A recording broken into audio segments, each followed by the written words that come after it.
I was excited to go home, but at the same point, from where I grew up when I was there, I mean, the park was not as great as out west. It was less snow, it's East Coast, it's a smaller hill.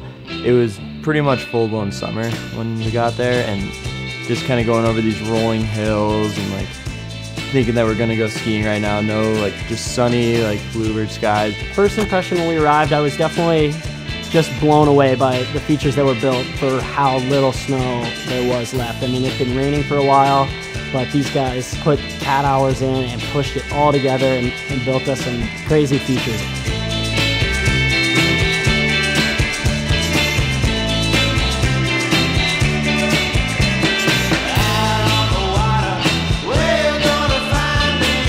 Seven Springs has this street setup, so we all go over there, we all grab shovels, get in there with the park crew, kind of figure out what different lines and stuff, and like we just kind of use what we had. There was a rail that had melted out sideways, and that turned into a feature. And like, yeah, it was a little hillbilly, and it's not perfectly groomed and maintained, but to be able to get in, warm up on something for a change, and have a fun session with all the guys was amazing.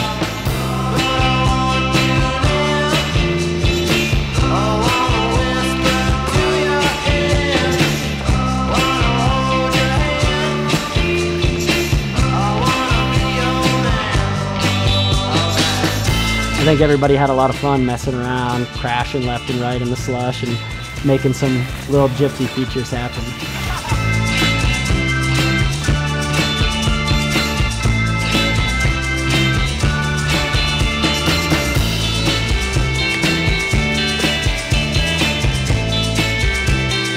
Even Walsh's dad was out there giving his 2 cents. Like, I think he even picked up a shovel at one point and started, you know, building a lip to the rail that Tom ended up hitting. Your family never really gets to see the filmmaking process and see the behind the scenes of all the tries it takes, all the work that goes into it, all the waiting around. Tom hit that so much. I think I even heard like a couple jokes out of his dad being like, I usually gets it faster than this. Like, that's taking him so long.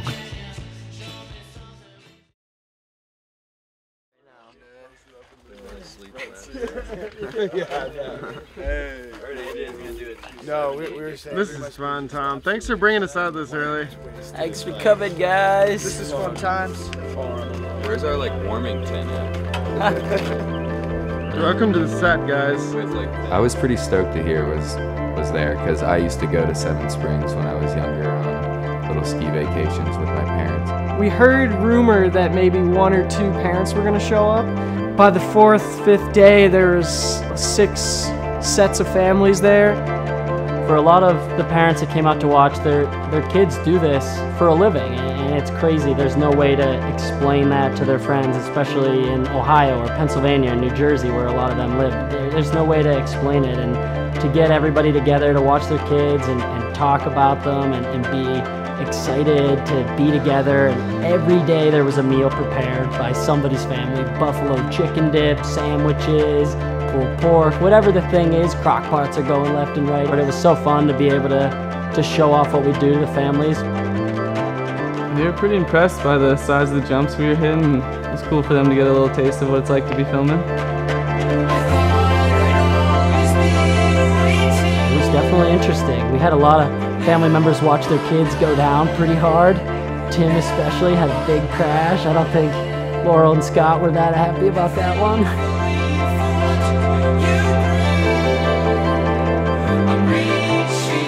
From what they saw, they liked it.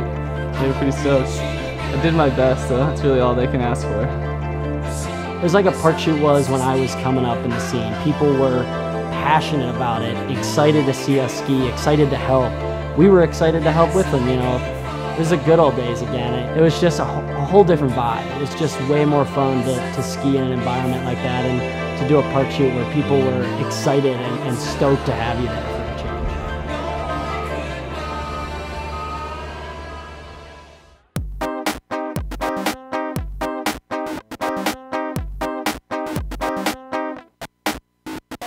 There's an event called the Meltdown, kind of last day of the season for them. I think it's like 3 weeks after the resort even closes. They put together a little park. It's like $20 tickets. Everybody just goes and dresses up, has fun, drinks some beers. Like, there's a ton of people sitting at the bottom, barbecuing. Such a blast to end kind of our season, our filming season, on a day like that. After hanging out in the sun all day, we groomed enough snow into the in-run to ski across a pond that was right next to the setup. So a little pond skim going on. Carl and Dale stepped up to it.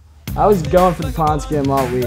It was outrageous, actually. Carl was skiing with his iPhone in his pocket and like some sort of speaker in his backpack that both would have been just ruined if he fell in. And I realized he was doing the pond skim with my turtle shell, my like little portable speaker, and I didn't realize until he was about halfway across the pond already.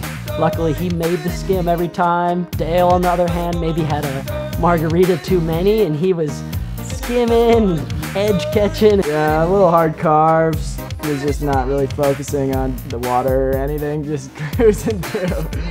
We had to get a rake in there to pull them out, and it was hilarious.